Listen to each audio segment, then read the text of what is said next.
प्रार्थना में चलें।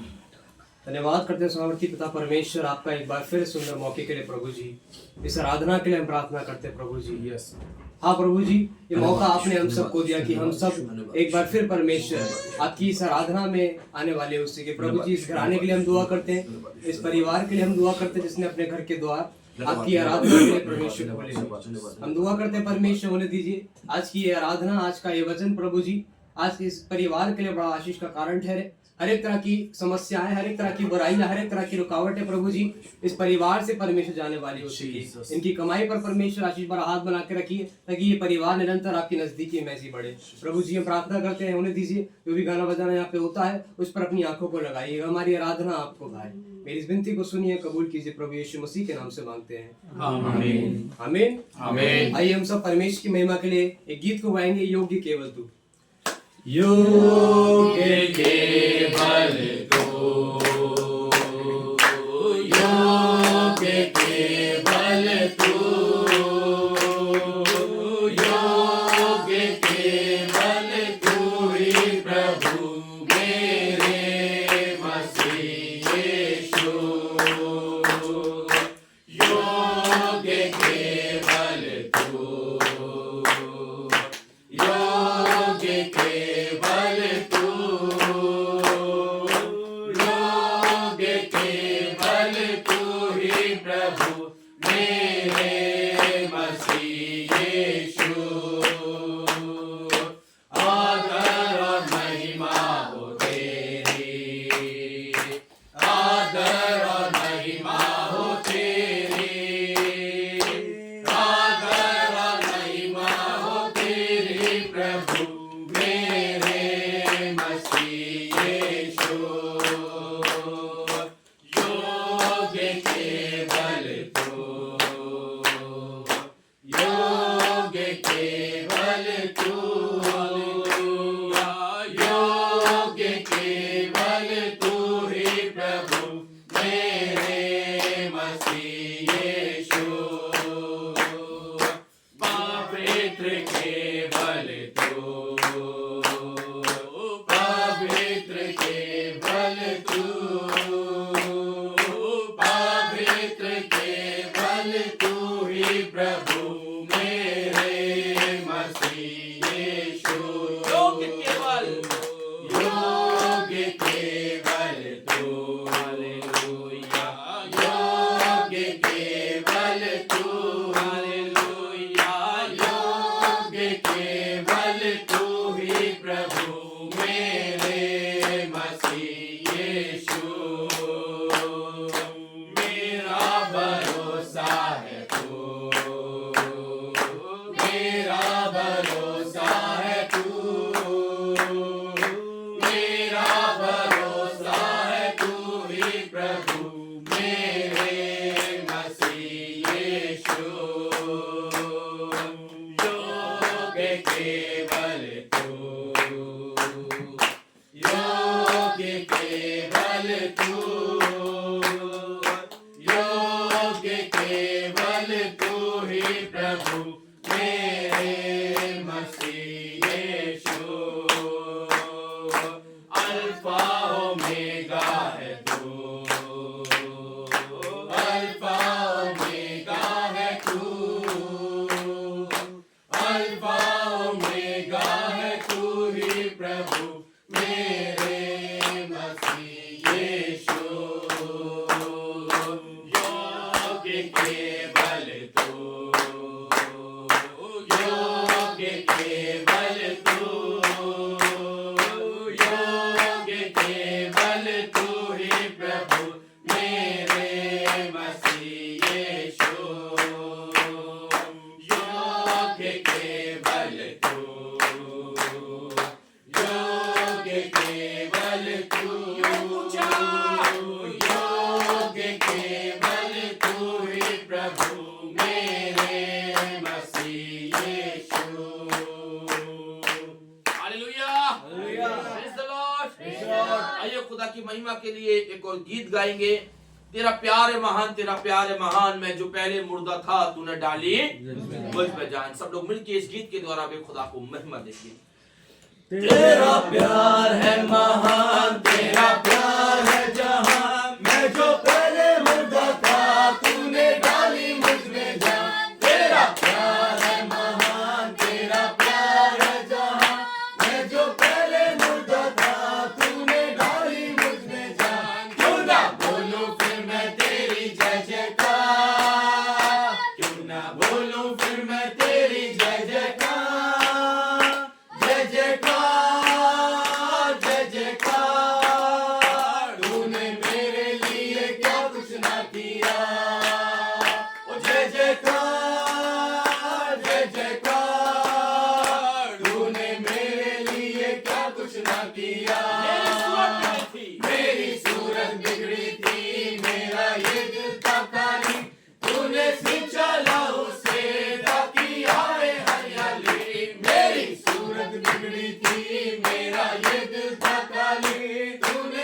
जयकार जय जयकार, तूने मेरे लिए क्या कुछ ना किया।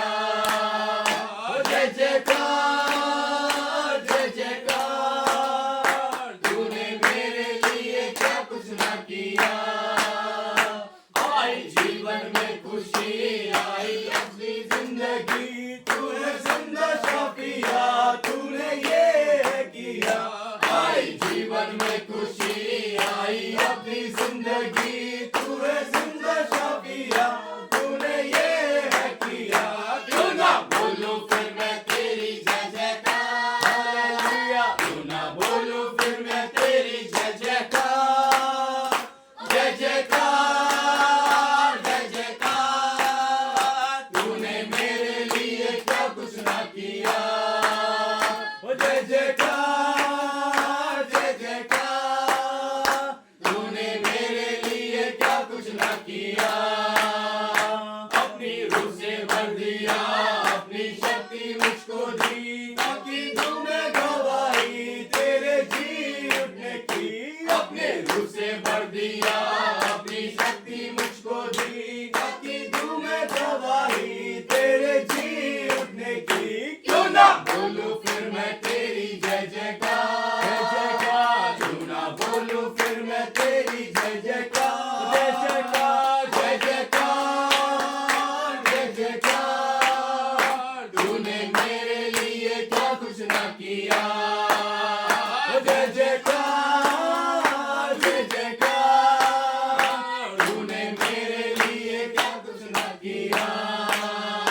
जय जयकार जय जयकार, तूने मेरे लिए क्या कुछ ना किया। जय जयकार जय जयकार जय जयकार जय जयकार, तूने मेरे लिए क्या कुछ ना किया। जय जयकार जय जयकार जय जयकार जय जयकार, तूने मेरे लिए क्या कुछ ना किया। हालेलुया तूने मेरे लिए याद करिए उसके उपकारों को। उसके उपकार मेरे और आपके जीवन के अंदर बालू के तिनकों के समान हैं। यदि ये सांसें ना होती तो आज मैं और आप इस स्थान पर भी जीवित और कायम ना होते। अपनी आंखों को बंद करेंगे। हर एक व्यक्ति आज की शाम अपनी आंखों को बंद करे। मुझे ले चल तू यीशु के चरणों में। पवित्र आत्मा आ, पवित्र आत्मा, पवित्र आत्मा, पवित्र आत्मा, पवित्र आत्मा, तेरे लिए यीशु, तेरे लिए यीशु, तेरे लिए यीशु, तेरे लिए यीशु, तेरे लिए यीशु, तेरे लिए तेरे लिए यीशु, तेरे लिए राजा, तेरे लिए राजा, तेरे लिए यीशु, तेरे लिए राजा, तेरे लिए राजा, तेरे लिए यीशु, तेरे लिए राजा, तेरे लिए यीशु, तेरे लिए। आज की शाम गुजारिश करेंगे अपनी प्रिय सिस्टर बेबी जी से कि केवल और केवल खुदा के वचन की आशीष के लिए प्रार्थना में अगुवाई करें। आइए प्रार्थना करें। सारी सृष्टि के खालिक व मालिक जिंदा आसमानी बाप, हम आपका यह शुक्रगुजार करते हैं कि आपने हमें ये दिन दिखाया पिता परमेश्वर, सुबह से लेके ये शाम तब पिता परमेश्वर आपने हमें जिंदा रखा। ये आपका ही रहमो करम था पिता परमेश्वर। प्रार्थना करते पिता परमेश्वर, जबकि आपने हमें ये मौका दिया हमारे भाई और भाभी भैया के लिए पिता परमेश्वर प्रार्थना करते हैं, जबकि आपके लिए उन्होंने अपने द्वार खोले हैं मेरे प्रभु यीशु मसीह, और अपने दास के द्वारा पिता परमेश्वर यहाँ पर प्रार्थना सभा रखिए पिता परमेश्वर। इस घर घराने को पिता परमेश्वर आपके लहू के बारे में बांध देते हैं। इस घर की सारी आशीष और बरकतों को पिता परमेश्वर आप अपनी पवित्र आत्मा से भर दीजिए पिता परमेश्वर। इस घर में कभी भी किसी की कमी घटी ना हो मेरे प्रभु यीशु मसीह। इस घर को तू हमेशा खुशहाल रखना मेरे पिता। इस घर के चारों लहू का बड़ा बांधते हैं पिता परमेश्वर। जबकि आपके दास के द्वारा यहाँ पर जो भी वचन दिया जाता है मेरे प्रभु, इस वचन को सुन के पिता परमेश्वर एक एक जन का जीवन परिवर्तन हो सके। और पिता परमेश्वर ये प्रभु यीशु मसीह आपके दास हैं जिनको आपने चुन के हमारे लिए तैयार किया कि जाओ तुम अपना पवित्र आत्मा में होकर वचन एक दूसरे को सुनाओ। तो पिता परमेश्वर इन भाई के लिए प्रार्थना करते हैं कि इनको अपने पाक रूह से कपट कर, और जो वचन वो बोलते हैं पिता परमेश्वर वो आपकी ओर से हो। प्रभु यीशु मसीह सबको फिर से तेरे चरणों में रखते हैं। एक को आशीषित करिए पिता पुत्र पवित्र आत्मा के हाथों में सबको सौंपते हुए उद्धारकर्ता प्रभु यीशु मसीह के नाम से मांगते हैं, आमीन। Praise the Lord. Praise the Lord. Hallelujah. Hallelujah. Hallelujah. Hallelujah. हम परमेश्वर का स्वागत ताली बजा के करें इस वर्ष 2025 में कि उस महान सामर्थी परमेश्वर ने मुझको और आपको अपनी करुणा से जीवन प्रदान किया। हालेलुया। हालेलुया। उसकी करुणा जो मेरे और आपके ऊपर है, इसलिए मैंने और आपने जीवन पाया है। आप सोचिएगा, यदि उसकी करुणा मेरे और आपके ऊपर से एक पल के लिए वे हट जाए तो ये जीवन मिट्टी में मिल सकता है। एक कोरस गाएंगे, आप भी गाइएगा। जिस दिन में तू ना हो वो दिन ये नहीं, जिस जीवन में तू ना वो जीवन नहीं, जिस दिन में तू ना हो वो दिन ही नहीं, जिस जीवन में तू ना वो जीवन नहीं। क्षमताएं तेरी तू ही है, ताकत मेरी तू ही है, क्षमताएं मेरी तू ही है, ताकत मेरी तू ही है, रक्षक मेरा तू ही है, मेरे दिल की खुशी तू ही है, रक्षक मेरा तू ही है, मेरे दिल की खुशी तू ही है। जिस दिन में तू ना हो वो दिन ही नहीं, जिस जीवन में तू ना हो जीवन नहीं, जिस दिन में तू ना हो वो दिन ही नहीं, जिस जीवन में तू ना वो जीवन नहीं।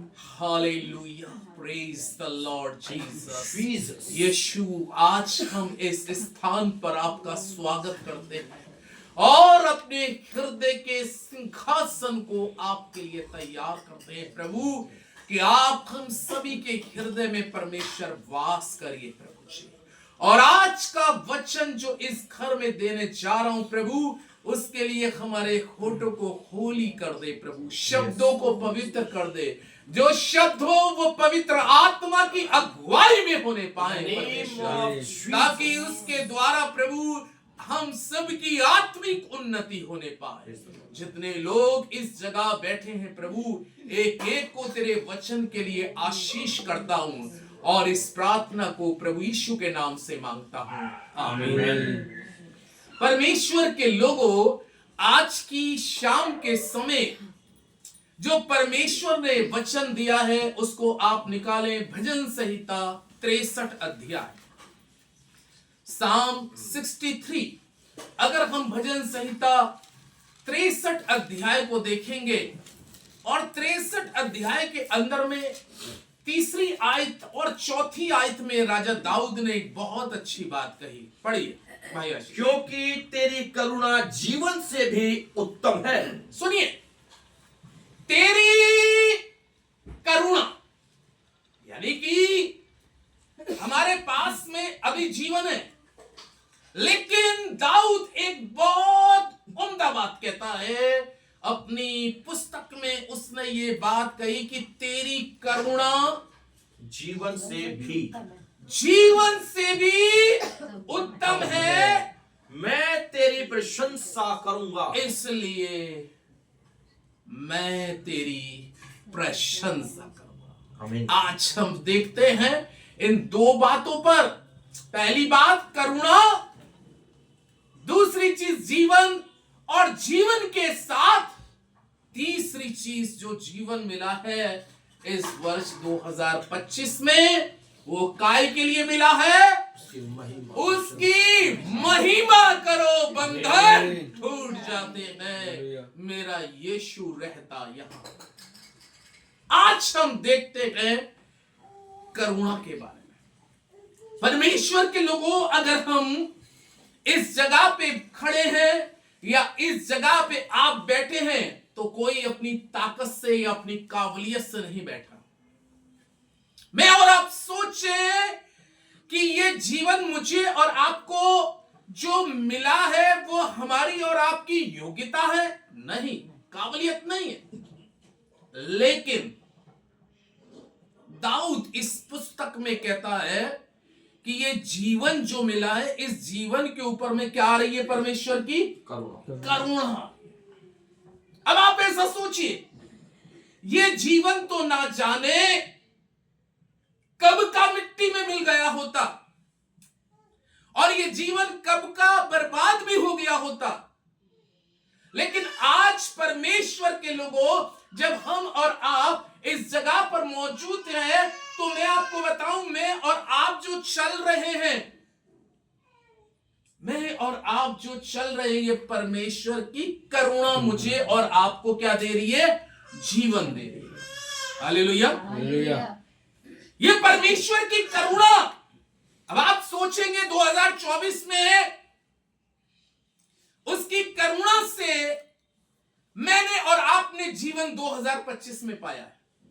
Hallelujah, hallelujah. उसकी करुणा से मैंने और आपने 2024 से 25 में प्रवेश करके जीवन पाया है, और 25 में जो जीवन पाया है वो काय के लिए पाया है? तीसरी पॉइंट बोलता है कि मैं अब तेरी क्या करूंगा?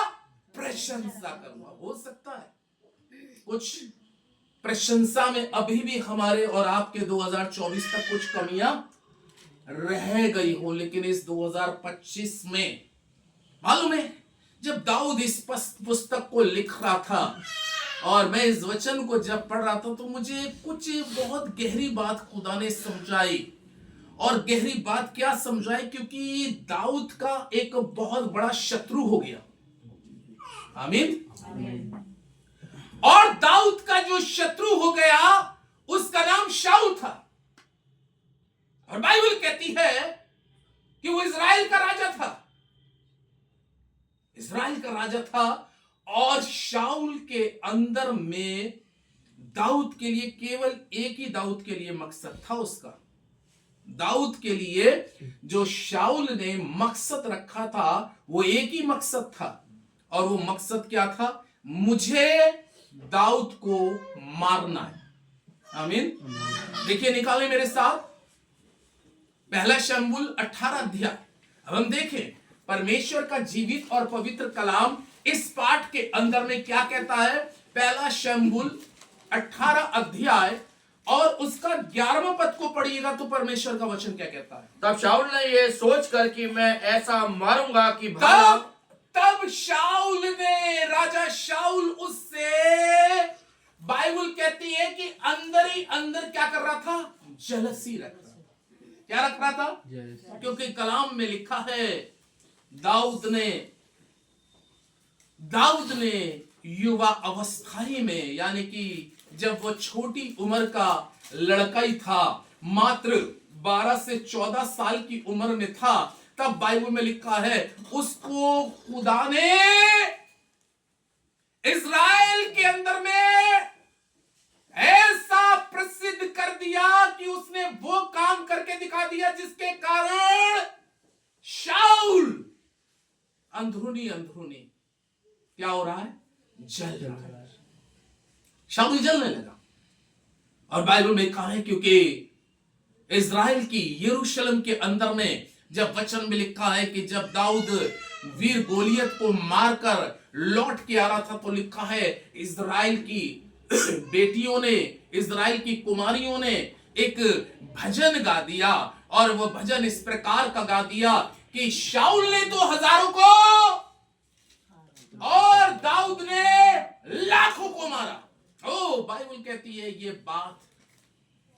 बात शाऊल को चुभ गई, क्योंकि शाऊल की से ज्यादा प्रशंसा दाऊद को मिलने लगी।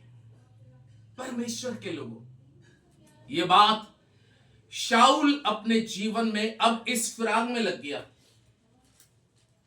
जबकि शाऊल को तो दाऊद को और एप्रिशिएट करना चाहिए था, उत्साहित करना चाहिए था, उसको शाबाशी देनी चाहिए थी। हालेलुया।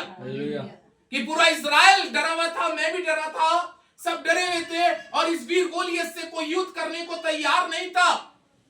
हम सब अपनी जान बचा रहे थे, लेकिन खुदा का कलाम कहता है परमेश्वर के लोगों, वो वीर गोलियत पहाड़ पे से ललकार रहा है, क्या इज़राइल के अंदर में कोई ऐसा योद्धा है? क्या इज़राइल में ऐसा कोई शूरवीर है जो आके मुझसे लड़े? समस्त इज़राइल, और बाइबल इस प्रकार से कहती है उस वक्त का राजा शाऊल भी घबराया हुआ था। तब यही दाऊद, जो कलाम में लिखा है अपने भाइयों में सबसे छोटा था, अपने भाइयों के लिए कुछ जलपान लेकर उस जगह पे जाके देखता है, और क्या देखता है? परमेश्वर का जीवित और पवित्र कलाम देखता है कि परमेश्वर की प्रजा को पलिश्तियों में से कोई योद्धा जिसका नाम गोलियत है ललकार रहा है, और उसकी ताकत, उसकी भुजाएं, उसका भाला, परमेश्वर के लोगों को सारी युद्ध करने की कला आती थी। फलिश्ती को सारी युद्ध करने की कला आती थी, लेकिन खुदा के लोगों कभी कभी सारी कलाएं खुदा के आगे क्या हो जाती हैं? फेल हो जाती हैं। आमीन। खुदा के आगे हमारी सारी कलाएं, हमारे सारे तजुर्बे, हमारे सारे कैसे भी वो हम कितने शूरवीर हो, कितने समझदार हो, युद्ध में हमने कितनी बार हराया हो, लेकिन खुदा के सामने सारी चीजें फेल है, सारी चीजें। ललकार रहा था दाऊद, जब उसके सामने जाता है तो उससे कहने लगा, ओ तूने जिंदे खुदा को ललकारा। आमीन। जिंदे खुदा को ललकारा। इब्रानी में लिखा, जिंदे खुदा के हाथ में पड़ना बड़ी भयानक बात है, बड़ी भयानक बात है। और उसने बड़े नॉर्मल तरीके से एक चीज और मैं सोच रहा था कि उसने जो दाऊद ने इस्तेमाल किया था, वो क्या इस्तेमाल किया था उसको मारने में? मालूम है? शाऊल ने जो इस्तेमाल किया था? नहीं, दाऊद ने जो इस्तेमाल किया था, क्या मारा था उसके? उसी का नहीं, पत्थर मारा था, 5 पत्थर। जब आप गोलियत को जो मारा तो पत्थर क्यों मारा था मालूम है? उस समय की व्यवस्था ये हुआ करती थी, लॉ के अनुसार नियम ये होते थे कि कोई श्रापित लोग, कोई पापी लोग, कोई व्यभिचारी लोग, मूसा की शरीयत में ये लिखा है कि उन पे क्या किया जाए? पथराव किया जाए। इसलिए पत्थर मारा और वो मर गया। एक ही पत्थर में, ज्यादा पत्थरों का यूज नहीं हुआ, लेकिन कुल मिला के उसका तो अंत हो गया। गोलियत का तो अंत हो गया, लेकिन जो अंत होने के बाद में जो दाऊद के लिए शाऊल के अंदर में जलसी नफरत आ गई कि मुझे इसको मारना है। कलाम कहता है शाऊल जो है बिन्यामीन के गोत्र में से है, और बिन्यामीन के गोत्र में शाऊल को ये आशीर्वाद मिला हुआ था। और ये क्या आशीर्वाद मिला था कि अगर वो किसी पे भाला मारे तो चूकेगा नहीं। यह आशीर्वाद मिला था कि अगर शाऊल किसी के ऊपर में भाला चलाए तो वो भाला फेल नहीं हो सकता। और शाऊल ने एक बार नहीं, बाइबल में भी पढ़ा भाई, क्या क्या पढ़ा है, पढ़िएगा उसी पद को। पहले शमूएल 18 के 11 पद में क्या लिखा है? तब शाऊल ने यह सोच कर कि मैं ऐसा मारूंगा कि भाला दाऊद को भेद कर भीत में घुस जाएगा, दाऊद के अंदर से घुस के दीवार में घुस जाएगा। यानी कि शाऊल उसकी जिंदगी का अंत चेहरा था। कुल मिला के शाऊल उसकी जिंदगी का अंत इसीलिए तो चेहरा था कि जो बाबाई, जो तारीफ, जो प्रशंसा दाऊद की समस्त इज़राइल में हो रही है इसके मारने के बाद। लेकिन कलाम कहता है अगर जिसके सिर पे खुदा का हाथ रखा है उसको कौन मार सकता है? जिसके सिर पे खुदा का हाथ और रखा है, तभी तो कलाम में लिखा है 2 बार भाला मारा, ओ खुदा के लोगों, संभव नहीं हुआ कि वो उसको मार सकता था। क्यों नहीं मार पाया? क्योंकि हमने भजन संहिता 63:3 में क्या पढ़ा? क्योंकि उसकी करुणा जीवन से भी उत्तम है। खुदा की करुणा, वो मारता था लेकिन जैसे ही मारता था भाला तो खुदा की करुणा उसके बीच में भाले के आके खड़ी हो जाती थी। तभी तो दाऊद कहता है यहोवा मेरी क्या है? ढाल है। यहोवा मेरी ढाल है। कलाम में लिखा उसकी करुणा ढाल बनकर उसके शस्त्र के सामने आकर, शाऊल के शस्त्र के सामने आके खड़ी हो जाती थी और भाला दिशाहीन हो जाता था। यानी कि जो जिस जगह निशाना मारा है, जिस एम में मारा है, जिसका वध करने के लिए, अंत करने के लिए मारा है, लेकिन क्या हुआ? उस जगह बार बार मारने के बाद में भी शाऊल क्यों फेल हो रहा है? क्योंकि उसकी करुणा दाऊद के साथ साथ चल रही है। अगर आपको जीवन में कोई घात करने का प्रयास कर रहा है, आपके जीवन में आपको कोई नुकसान करने का प्रयास कर रहा है, आपकी जिंदगी के अंदर में कोई बुरा करने का प्रयास कर रहा है, कोई बात नहीं, करने वाले को करने दो। लेकिन खुदा की करुणा जीवन से भी उत्तम है। अगर उसकी करुणा आपके साथ साथ चल रही है तो मैं आपको बताऊं उसकी करुणा से मुझे और आपको जीवन मिल रहा है। आमीन। अगर उसकी करुणा दाऊद के ऊपर से हट जाती तो दाऊद इस इतिहास को नहीं लिख देता, जबूर के बहुत से चैप्टर को नहीं लिख देता।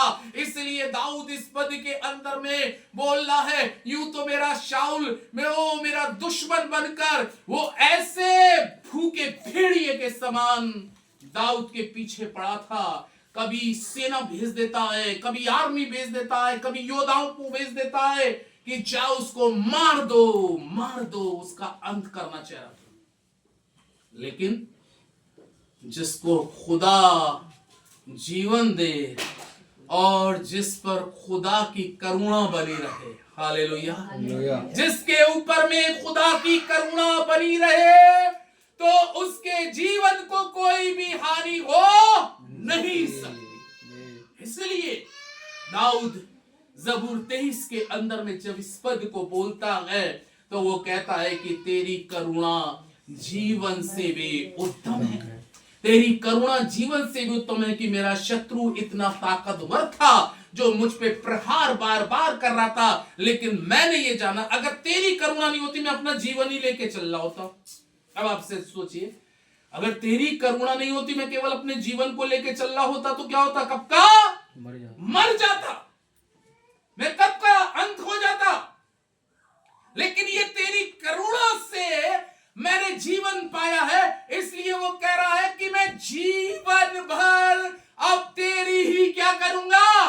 प्रशंसा करूंगा। आप और हम कह सकते हैं इस सन 2024 से 25 में खुदा लेके आया, उसकी करुणा से जीवन पाया है, और ये जीवन जो पाया है अब मैं अपने जीवन से अपने खुदा की जब तक उसने जिंदगी दी है अपने जीवन से उसकी प्रशंसा करता रहूंगा। क्यों करता रहूंगा? क्योंकि ये जीवन मिला है। एक और चैप्टर निकाले, विलाप गीत की पुस्तक 3 अध्याय और 22 पद, यिर्मयाह के बाद की पुस्तक है, जरा देखें जल्दी से। इस पद के अंदर में परमेश्वर का दास क्या कहता है प्रभु के लोगों। 3 अध्याय के 22वें पद में, विलाप गीत 3 के 22 में क्या लिखा है? हम मिट नहीं गए। हम मिट नहीं गए। इसका मतलब है शाऊल दाऊद की जिंदगी को मिटाना चाह रहा था। हालेलुया। हमारे और आपकी जिंदगी में भी बहुत से लोग ऐसी लाइफ में आएंगे और बहुत से आ चुके जो कभी हमारा कैरियर मिटाने की कोशिश करेंगे, कि कई बार हमारे जीवन में नुकसान देकर हमें मिटाना चाहेंगे, कई बार शब्दों से मिटाना चाहेंगे, कई बार वो चीजों का प्रयोग करेंगे कि ये क्या हो जाए, मिट जाए।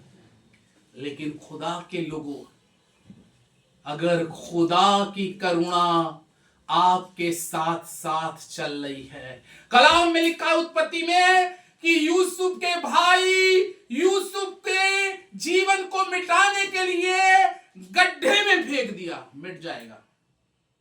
लेकिन गड्ढे में भी क्या चल रही थी? उसकी करुणा। तेरी करुणा जीवन से भी उत्तम है। कलाम में लिखा है कि जिस घर में बेच के पहुंच गया, उस घर की मालकिन ने, उस घर की रानी ने उस पर झूठा दोष लगा के जेल के अंदर पहुंचा दिया। लेकिन कलाम कहता है उस जेल के अंदर में भी यूसुफ के ऊपर में उसकी करुणा चल रही थी, और वहां पर भी जीवन पा रहा था। और वहां पर भी वही कह रहा था, मैं तो चाहे जेल के अंदर में रहूं, चाहे गड्ढे के अंदर में रहूं, लेकिन मैं तो अपने परमेश्वर की नित्य क्या करता रहूंगा? प्रशंसा करता। स्थितियां मिटाने का प्रयास कर रही थी, नष्ट और नाबूद करने का प्रयास कर रही थी, लेकिन सारी चीजों के बावजूद भी कलाम में लिखा है कोई चीज उसको मिटा नहीं सकी। आमीन। मिटा नहीं सकी, बल्कि बाइबल में लिखा है वो आत्मिक रीति से और पनपता गया और फलवंत होता गया और आशीषित होता गया। उसकी पदवी और भी ज्यादा बढ़ती चली गई। तब तो विलाप गीत 3 के 22 में परमेश्वर का जीवित और पवित्र कलाम कहता है हम मिट नहीं गए, ये परमेश्वर की महान करुणा का महान करुणा है भैया। सबके ऊपर में महान करुणा है, आपके ऊपर महान करुणा है, आपके बच्चों के ऊपर महान करुणा है, आपके आने जाने में उसकी करुणा आपके साथ साथ चल रही है। अगर उसकी करुणा एक पल के लिए मनुष्य के ऊपर से हट जाए तो केवल जीवन है अब, और ये जीवन तो कोई भी इसका अंत कर सकता है। चाहे वो बीमारी अंत कर दे, चाहे वो पाप अंत कर दे, या बुराई अंत कर दे। इसलिए वो कह रहा है ये उसकी महान करुणा का फल है। तेरी करुणा जीवन से भी उत्तम है, इसलिए मैं जीवन भर तेरी प्रशंसा करता रहूंगा। हम मिट नहीं गए।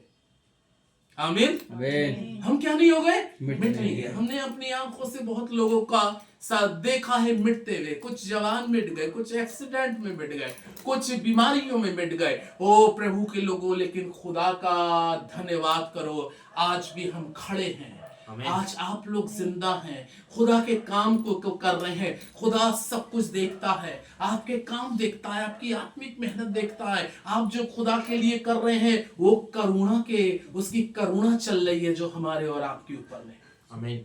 उसकी करुणा ही से हम कर रहे हैं। इसलिए जब दाऊद ये पद कहता है तो उसने एक पद बहुत हम सब के लिए क्या, अब हम सब के लिए उसने भजन संहिता 117 अध्याय को निकाले, और 117 भजन संहिता के अंदर में उसके दूसरे पद के अंदर में परमेश्वर का दास दाऊद अब हम सब के लिए क्या कह रहा है, समस्त इजराइल के लिए क्या कह रहा है। भजन संहिता 117 अध्याय का दूसरे पद को पढ़े भाई आशीष। क्योंकि उसकी करुणा हमारे ऊपर प्रबल हुई है। क्योंकि उसकी करुणा इस वर्ष में हमारे ऊपर में क्या हुई है? प्रबल हुई है। उसकी करुणा हम पर है और उसकी करुणा हम पर क्या हो रही है? प्रबल हो रही है। आमीन। उसकी करुणा हम पे क्या हुई है? प्रबल हुई। एक साथ मेरे साथ सब मिलके बोलिए, अपना सीधा हाथ सब उठाइए और मेरे पीछे बोलिए, उसकी करुणा इस वर्ष मेरे ऊपर प्रबल हुई है। इसलिए मैं जीवन भर परमेश्वर की प्रशंसा करूंगा। हालेलुया। उसकी करुणा हम सबके ऊपर में प्रबल हुई है और उसकी करुणा जीवन से भी उत्तम है। उसकी करुणा जीवन से उत्तम है। खुदा के लोगों केवल अपने जीवन के लिए मत सोचिएगा कि ये जीवन काफी नहीं। खुदा से कहिएगा, जब तक खुदा तूने मुझको जिंदगी दी है, मैं तेरी करुणा लगातार अपने जीवन पे चाहता हूं। अपनी करुणा को मुझसे दूर मत कर, क्योंकि दिन बहुत बुरे हैं। इसलिए अपनी करुणा से मुझे घेरे रख। अय्यूब अपनी पुस्तक में कहता है कि खुदा मेरे दुखों में भी अपनी करुणा से मुझे घेरे रखता है। वो घेरे रखता है। आज उसका धन्यवाद हो कि उसका वचन आज बहुत अच्छी बात कहता है। उसकी करुणा जीवन से भी उत्तम है। इसलिए मैं उसकी प्रशंसा करूंगा। दुआ करिए। हमारे जीवित महान प्रेमी सामर्थी अद्भुतकारी परमेश्वर, राजाओं के राजा, प्रभुओं के प्रभु, सनातन काल के परमेश्वर, धन्यवाद धन्यवाद धन्यवाद धन्यवाद करते हैं आज की इस मुबारक शाम में। खुदा ओ धन्यवाद करते हैं मून भैया के लिए, सिस्टर शालिनी दयाल के लिए प्रभु जी। धन्यवाद करते हैं भाई आशीष के लिए, करुणा के लिए, यर्मिया के लिए और साथी आकाश के लिए। धन्यवाद करते हैं हमारे अजीज बुजुर्ग अंकल के लिए। ओ धन्यवाद करते हैं प्रभु परिवार में नीचे दोनों भाइयों के लिए, उनकी पत्नी, बच्चों के लिए, हम बेबी बुआ के लिए, समस्त यहाँ बच्चे जितने बैठे हैं सब के लिए तेरा धन्यवाद करते हैं खुदा बाप, क्योंकि तेरी करुणा जीवन से भी उत्तम है परमेश्वर। और तेरी करुणा से मैंने जीवन पाया, तेरी करुणा से इस परिवार ने जीवन पाया है। और ये 2025 हम सब के लिए एक बड़ी आत्मिक ब्लेसिंग का कारण बने। जो भी हम करें वो आत्मा की अगुवाई में करें और तेरे राज्य के लिए आत्मा को तैयार करें। इस घर को मैं परिवार के सभी सदस्यों को खुदावन यीशु मसीह के नाम से आशीष देता हूँ, आशीष देता हूँ और धन्यवाद के साथ इस प्रार्थना को प्रभु यीशु के नाम से मांगता हूँ। आमीन।